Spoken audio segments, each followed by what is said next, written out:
Manoj sir, मैं आपसे जानना चाहूंगा, इस सिचुएशन में आपने कहा कोल इंडिया का एक्सपेंशन होना चाहिए, आगे कैसे ज्यादा से ज्यादा कोल का उत्पादन हो उसके बारे में कदम उठाए जाने चाहिए। क्या इस मामले में हम लेट हो चुके हैं, देरी कर दी है हमने हमारे आने वाले समय की जरूरतों को देखते हुए? क्योंकि मुझे नहीं लगता कि अभी भी कोई ज्यादा बड़ा बिजली उत्पादन कोल को छोड़कर किसी दूसरे तरीके से होने वाला है।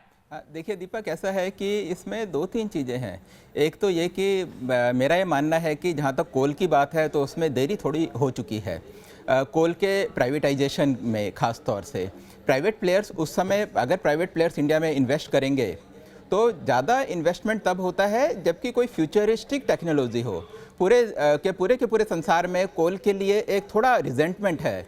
चाइना में जो एनर्जी क्राइसिस है वो क्या है, बेसिकली वहाँ कोयले का प्रोडक्शन उन्होंने deliberately as a policy making उन्होंने कम कर दिया, क्योंकि उनका जो क्लाइमेट एक्शन ग्रुप है उसने कहा है कि हमें कोयले से शिफ्ट होकर दूसरे सोर्सेज की तरफ जाना है।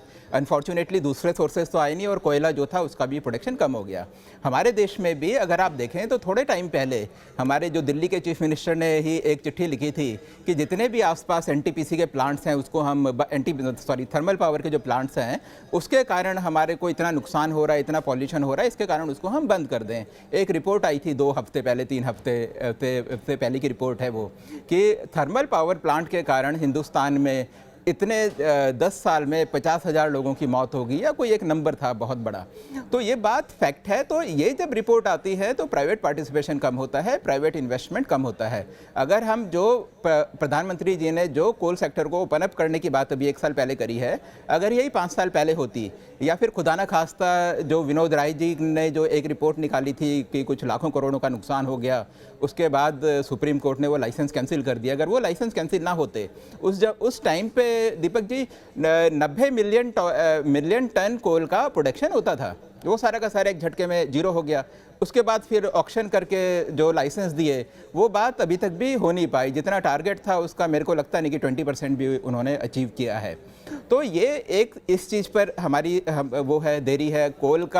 कोल इंडिया का एक्सपेंशन हमें पहले ही करना चाहिए था। अगर आज प्राइवेट पार्टिसिपेशन या इन्वेस्टमेंट उतना नहीं आता, मेरा मानना है कि गवर्नमेंट को पैसा खर्च करके कोल इंडिया की जो कैपेसिटी है उसको इंक्रीज़ करना चाहिए। और जहाँ तक नॉन कन्वेंशनल की बात है, नेचुरली वो हमें करना ही चाहिए।